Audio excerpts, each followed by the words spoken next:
नमस्कार।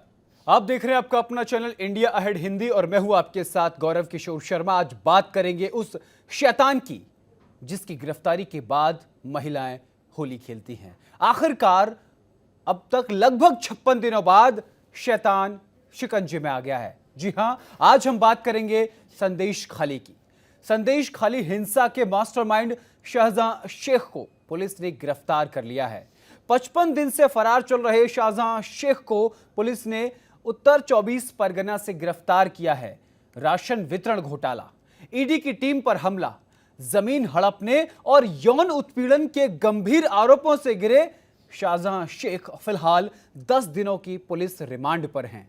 वहीं गिरफ्तारी के बाद तृणमूल कांग्रेस ने शाहजहां शेख से नाता तोड़ दिया है और शाहजहां शेख को यह कह सकते हैं कि सिर्फ दिखावटी तौर पर बाहर का रास्ता दिखा दिया है। 6 साल के लिए उसे पार्टी से निलंबित कर दिया है। प्रवर्तन निदेशालय की टीम पर हमले के आरोपी पर कोलकाता हाईकोर्ट ने भी तल्ख और सख्त टिप्पणी की है। कोर्ट ने जाहिर कर दिया कि शाहजहां शेख को फिलहाल कोई राहत नहीं मिलने वाली है।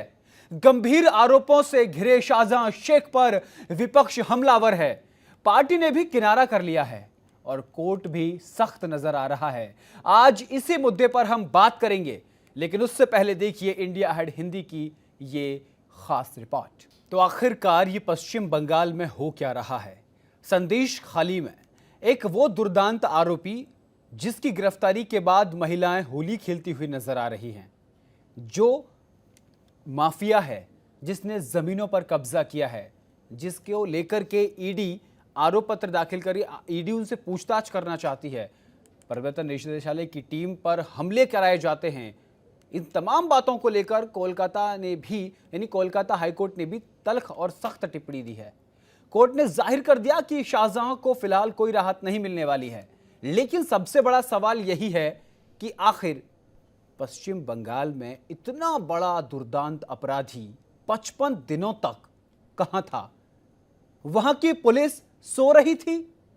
इन तमाम बातों पर चर्चा करने के लिए मेरे साथ वरिष्ठ पत्रकार के तौर पर योगेश सैनी जी हमारे साथ आज पैनल में मौजूद हैं। इंडिया हिंदी पर आपका बहुत बहुत स्वागत है। और वेद भूषण शर्मा जी, पूर्व आईपीएस अधिकारी, आपका भी सर बहुत बहुत स्वागत है। सर, संदेश खाली में जो कुछ भी हुआ वो हम सभी ने देखा, पूरा देश देख रहा है जो कुछ हो रहा है। तृणमूल कांग्रेस अब अंत में जाकर 55 दिनों बाद जाकर अपने आप को पीछे हटा रही है कि हमारा शाहजहां से कोई लेना देना नहीं है।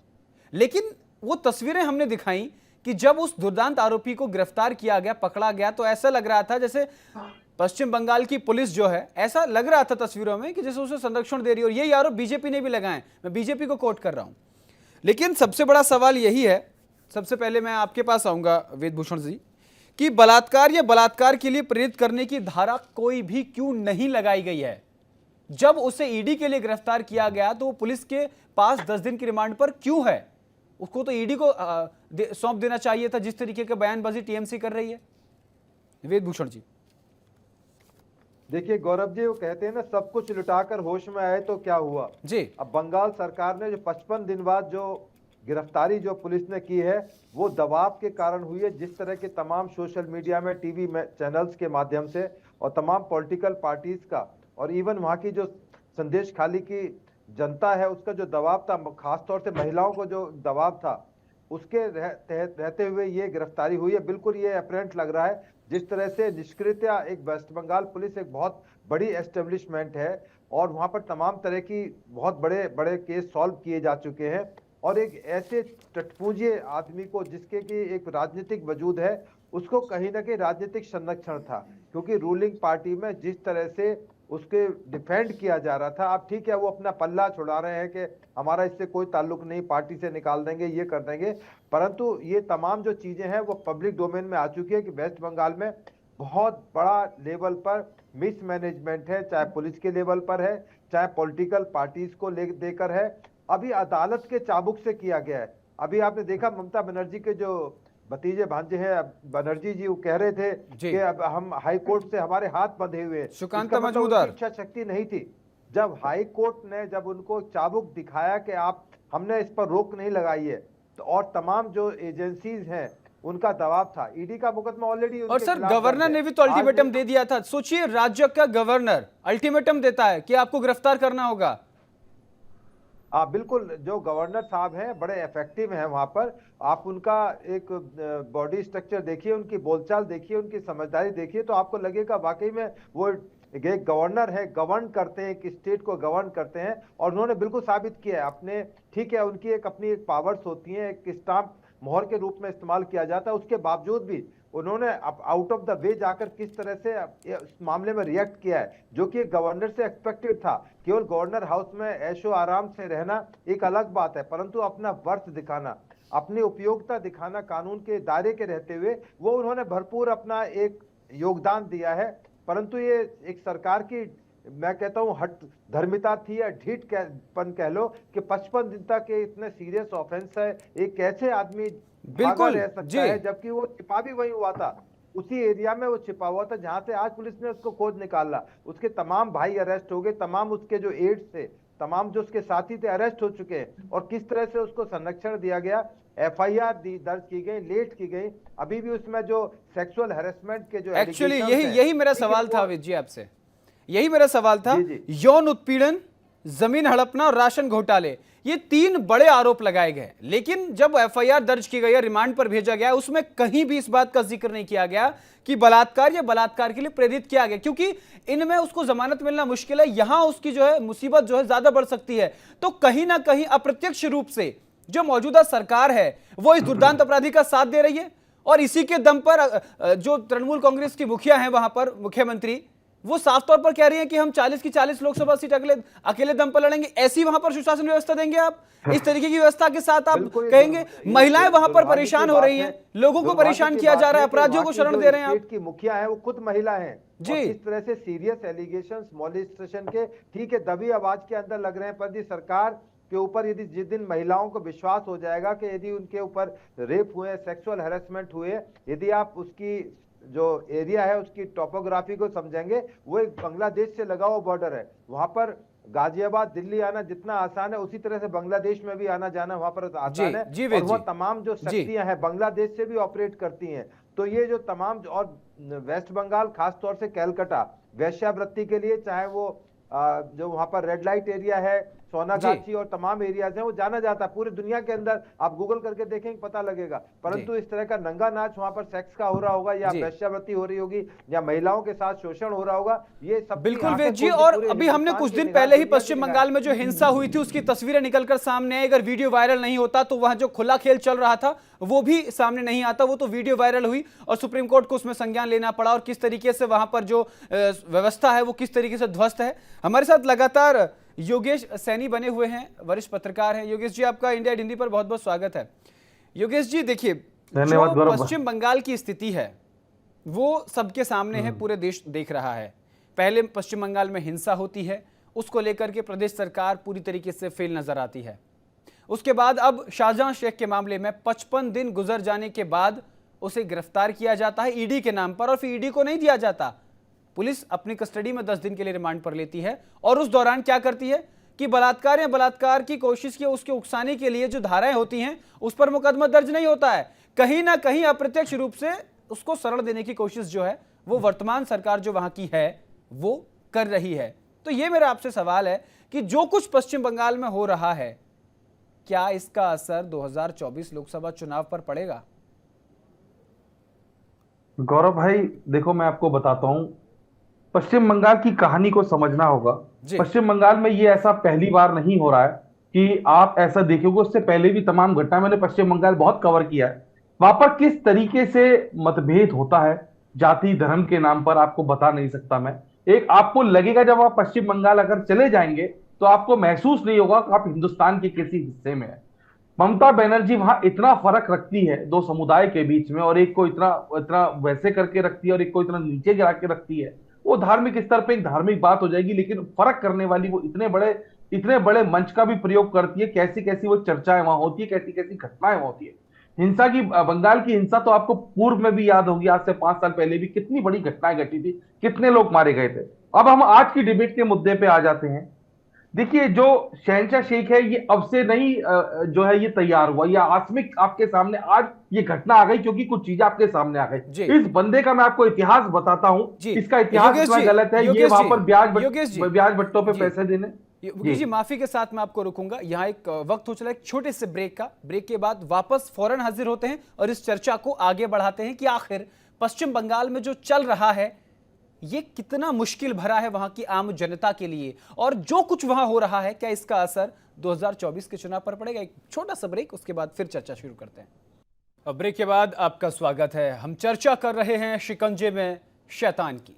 संदेश खाली हिंसा के मास्टरमाइंड शाहजहां शेख को पुलिस ने गिरफ्तार तो कर लिया है, लेकिन गिरफ्तारी महज एक औपचारिकता तो नहीं है। गिरफ्तारी के बाद आखिर क्यों ऐसा लग रहा है कि वहां की स्थानीय पुलिस उसको संरक्षण देने की कोशिश कर रही है। गवर्नर अल्टीमेटम दे देते हैं, लेकिन उसके बाद जब गिरफ्तारी होती है क्या होता है, उस पर कोई भी संगीन धारा नहीं लगाई जाती। ऐसा आरोप भारतीय जनता पार्टी लगाती है। एक बात यह भी कही जाती है कि उस पर यौन उत्पीड़न, राशन घोटाले और जमीन हड़पने जैसे गंभीर आरोप उस पर लगे हैं, लेकिन अगर वहां देखा जाए तो उसको किसी भी तरीके की कोई वो पुलिस गिरफ्त में ऐसा महसूस कर रहा है जैसे पुलिस उसकी सुरक्षा कर रही है, तस्वीरें बयां कर रही हैं।